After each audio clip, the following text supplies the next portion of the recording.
क्या आप जानते हैं कुछ घर ऐसे होते हैं जहां मां लक्ष्मी कभी प्रवेश नहीं करती? हाँ, कुछ छोटी छोटी गलतियां ऐसी होती हैं जो लक्ष्मी जी को घर से दूर कर देती हैं, और जब वह घर छोड़ देती हैं तो वहां बसता है दुख, दर्द और दरिद्रता का साया। आज हम जानेंगे वो कौन से काम हैं जो मां लक्ष्मी को नाराज कर देते हैं, और कैसे एक स्त्री के कर्म तय करते हैं कि घर में सुख रहेगा या गरीबी। मित्रों, कथा को शुरू करने से पहले आपसे निवेदन है कि अगर आप हमारे चैनल भक्ति गाथा संग्रह पर नए हैं तो प्लीज हमारे चैनल को सब्सक्राइब जरूर कर लें, जिससे आपको ऐसे ही धार्मिक कहानी सुनने को मिले। तो चलिए कहानी को शुरू करते हैं। बहुत ही पुराने समय की बात है। एक छोटे से गांव में कुछ ही घर थे। चारों ओर खेत, कच्ची गलियां और मिट्टी की महक। गांव के बीचों बीच घर था सेठ रामदयाल का। रामदयाल कोई बहुत बड़ा जमींदार नहीं था, लेकिन मेहनती और ईमानदार आदमी था। गांव में सब उसे इज्जत से सेठ जी कहते थे। उसका अनाज का छोटा सा व्यापार था जो धीरे धीरे चल निकला था। सुबह सूरज निकलते ही वह काम पर निकल पड़ता और शाम को थक कर घर लौटता तो उसकी पत्नी सुशीला बाई उसे दरवाजे पर मुस्कान के साथ स्वागत करती। सुशीला बाई बहुत ही शांत और संयमी स्त्री थी। चेहरे पर हमेशा सादगी झलकती थी। माथे पर छोटी सी बिंदी, साड़ी का पल्ला सिर पर। वो मानती थी कि घर की असली शोभा उसके सोने चांदी से नहीं, बल्कि साफ सफाई और सच्चे मन से होती है। हर सुबह सूरज से पहले उठकर वो आंगन बुहारती, तुलसी पर जल चढ़ाती और फिर चूल्हे में फैला दिया जलाती। उसकी यही दिनचर्या थी, सादगी में भक्ति, भक्ति में अनुशासन। गांव की औरतें अक्सर कहती, सेठानी के घर में तो मां लक्ष्मी खुद रहती हैं। रामदयाल और सुशीला बाई का एक ही बेटा था। अर्जुन अभी बस 20 साल का नौजवान, लेकिन संस्कारों में पला बढ़ा। अर्जुन दिन भर पिता के काम में हाथ बटाता और रात को मां के पास बैठकर उनकी बातें सुनता। वह मां से कहता, अम्मा जब आप तुलसी के पास दिया जलाती हैं ना, तो लगता है घर में सचमुच देवी उतर आई हैं। सुशीला बाई मुस्कुरा देती और कहती, बेटा देवी तो हर उस घर में रहती हैं जहां सफाई और श्रद्धा होती है, बस उन्हें मानने वाला दिल चाहिए। समय बीतता गया। घर में सब ठीक चल रहा था, लेकिन किस्मत के खेल अजीब होते हैं। एक दिन सुशीला बाई को हल्का सा बुखार आया। उन्होंने सोचा 2 दिन में उतर जाएगा, लेकिन वह बुखार दिन ब दिन बढ़ता गया। पहले थकान, फिर कमजोरी और धीरे धीरे हालत ऐसी कि वह रसोई तक नहीं जा पाई। रामदयाल ने गांव के वैद्य को बुलाया। वैद्य जी ने नाड़ी देखी, कुछ जड़ी बूटियां दी, लेकिन असर नहीं हुआ। दिन पर दिन सुशीला बाई की तबीयत बिगड़ती चली गई। घर का माहौल जो पहले हंसी और पूजा की ध्वनि से भरा रहता था, अब सन्नाटे से घिरने लगा। रामदयाल अक्सर रात को आंगन में बैठकर सोचता, क्यों अचानक यह सब हो गया?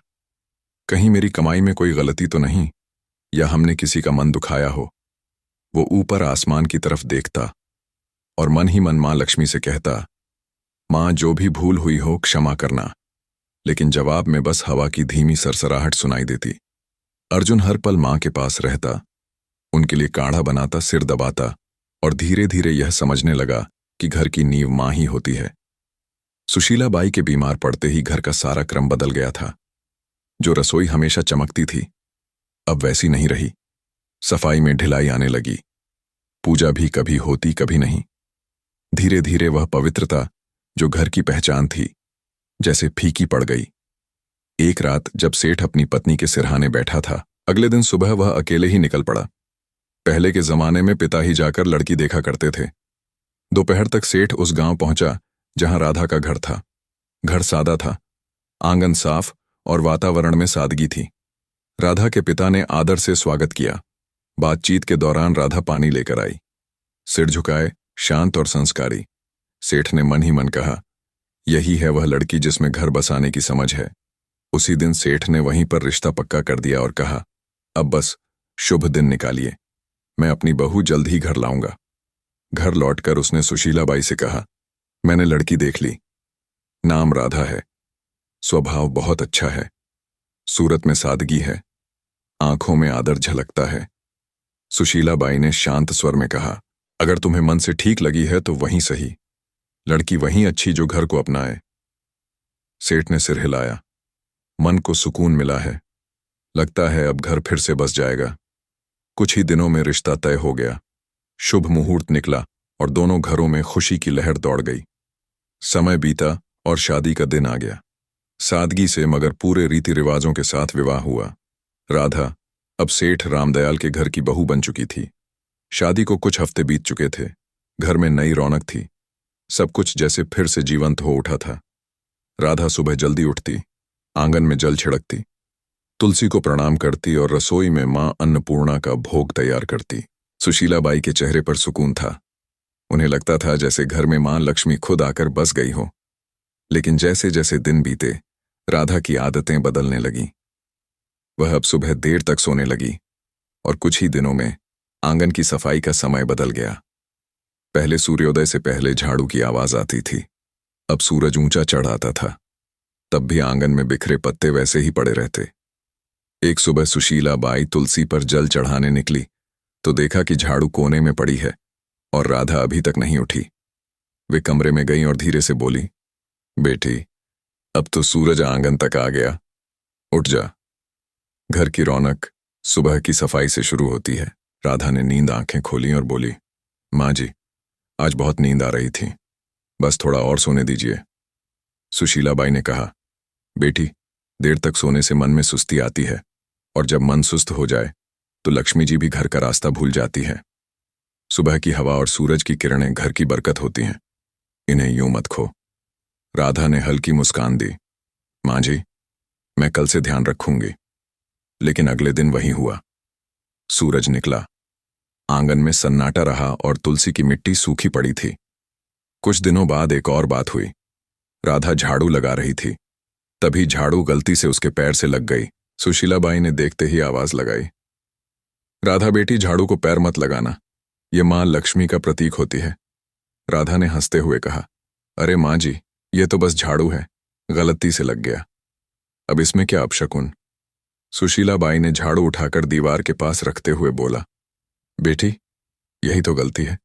जब इंसान छोटी बातों को हल्के में लेता है तब बड़ी बरकतें उससे रूठ जाती हैं। झाड़ू सिर्फ सफाई का औजार नहीं, यह लक्ष्मी जी का आशीर्वाद है जो गंदगी दूर करती है। राधा ने हल्के स्वर में कहा, माँ जी, आप भी न हर चीज को पूजा बना देती हैं। सुशीलाबाई मुस्कुराई मगर आंखों में चिंता उतर आई। धीरे धीरे राधा का ध्यान घर की सफाई और रसोई से हटने लगा। एक रात वह खाना बनाकर थक गई और झूठे बर्तन चूल्हे के पास ही छोड़कर सोने चली गई। आधी रात को जब सुशीलाबाई पानी पीने उठी तो देखा कि रसोई में झूठे बर्तनों का ढेर लगा है। सुबह उन्होंने राधा से कहा, बेटी, रसोई मां अन्नपूर्णा का घर है, वहां गंदगी छोड़ना ठीक नहीं। रात की गंदगी से नकारात्मकता पनपती है। राधा ने कहा, माँ जी, आप तो बस चिंता करती रहती हैं, मैं साफ कर दूंगी ना अभी। सुशीलाबाई ने गहरी सांस लेकर कहा, बेटी, जो काम शाम का हो उसे सुबह तक टालना बरकत को टालना है। साफ रसोई से ही सुख का आरंभ होता है। राधा ने कुछ नहीं कहा, पर उसके चेहरे पर थकान और अनछा साफ झलक रही थी। शाम का समय था, सूरज ढल चुका था और घर में दिया जलाने का वक्त था।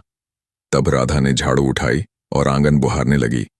सुशीलाबाई ने तुरंत आवाज लगाई, राधा, शाम को झाड़ू नहीं लगाते बेटा, इस वक्त मां लक्ष्मी घर में प्रवेश करती हैं। राधा ने बिना रुके कहा, मां जी, जब दिन में वक्त नहीं मिलता तो शाम को ही सफाई करनी पड़ती है, इससे क्या फर्क पड़ता है। सुशीलाबाई दरवाजे पर खड़ी होकर बोली, फर्क पड़ता है बेटी, शाम को झाड़ू लगाने से लक्ष्मी जी का आशीर्वाद बाहर निकल जाता है। बरकत सिर्फ कमाई से नहीं आती, आदतों से आती है।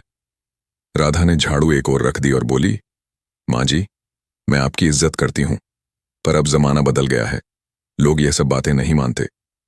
सुशीलाबाई ने शांत स्वर में कहा, बेटी, जमाना बदल सकता है लेकिन घर की नींव नहीं। जो परंपरा से जुड़ा रहे वही स्थिर रहत है। कुछ दिन बाद एक और घटना हुई।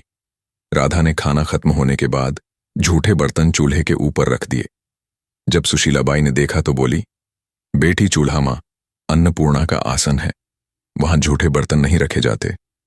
राधा ने बिना ऊपर देखे कहा, मां जी, मैं बस जगह की कमी से रख दिए थे, बाद में धो दूंगी।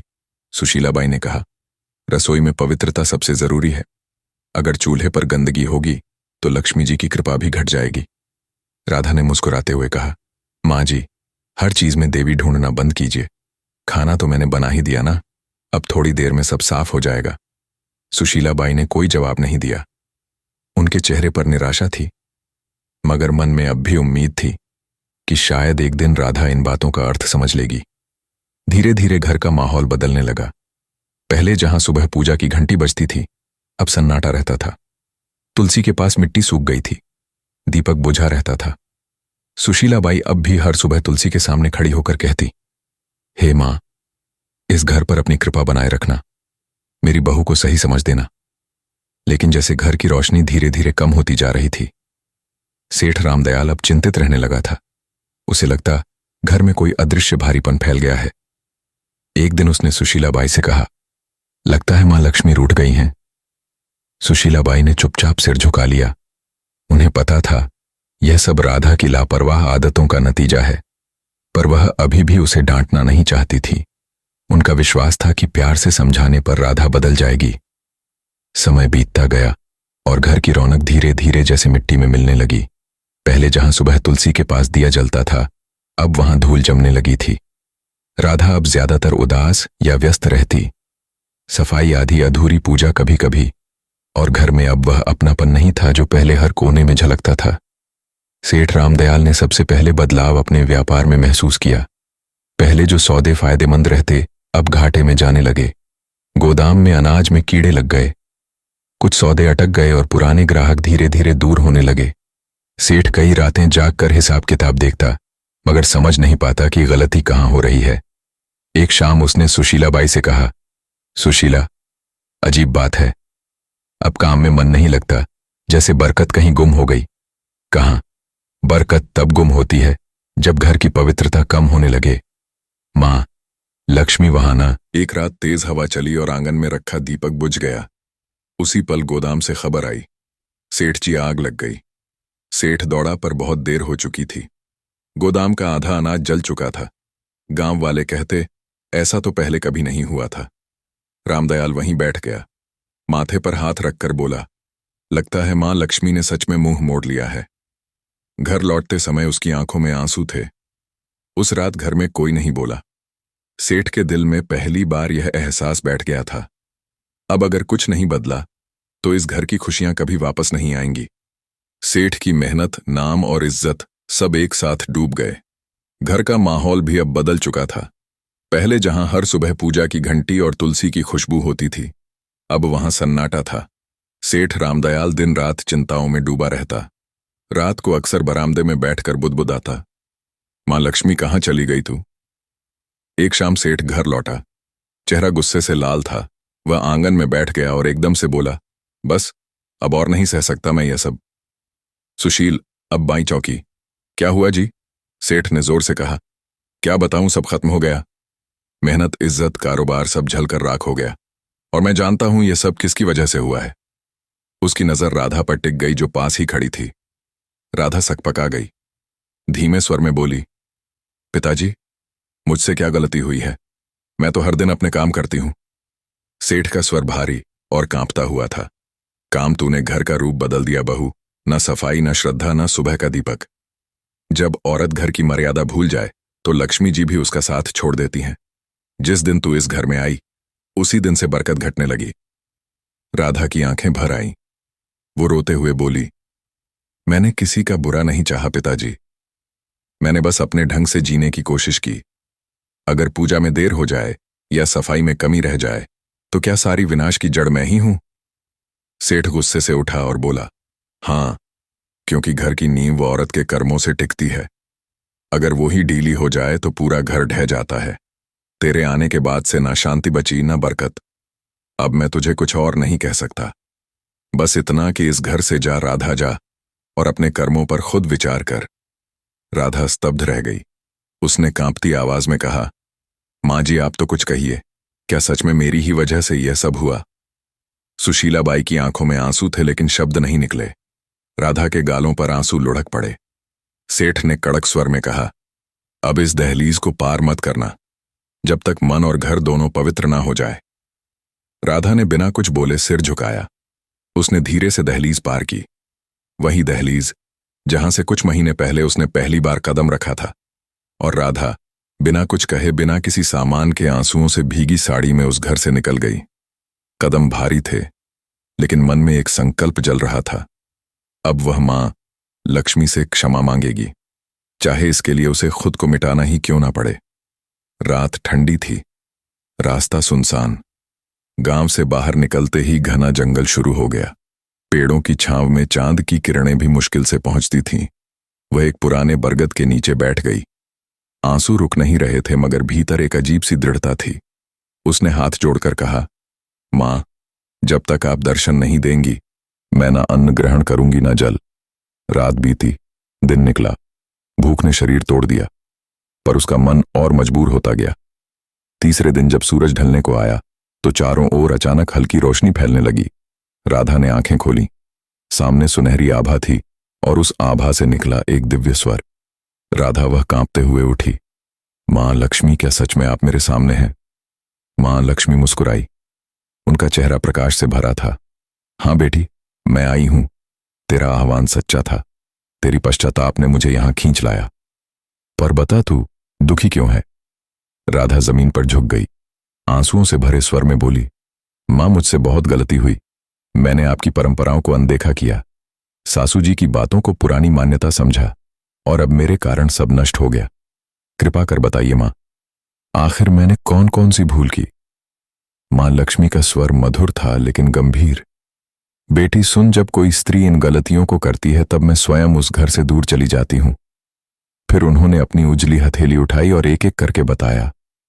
पहली गलती, उन्होंने कहा, जब कोई स्त्री झाड़ू को पैर से लगाती है तो वह मां लक्ष्मी का अपमान करती है, क्योंकि झाड़ू ही स्वच्छता और समृद्धि का प्रतीक है।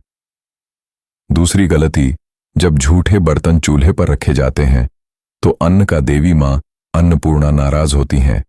जहां अपवित्रता रहती है वहां मैं प्रवेश नहीं करती।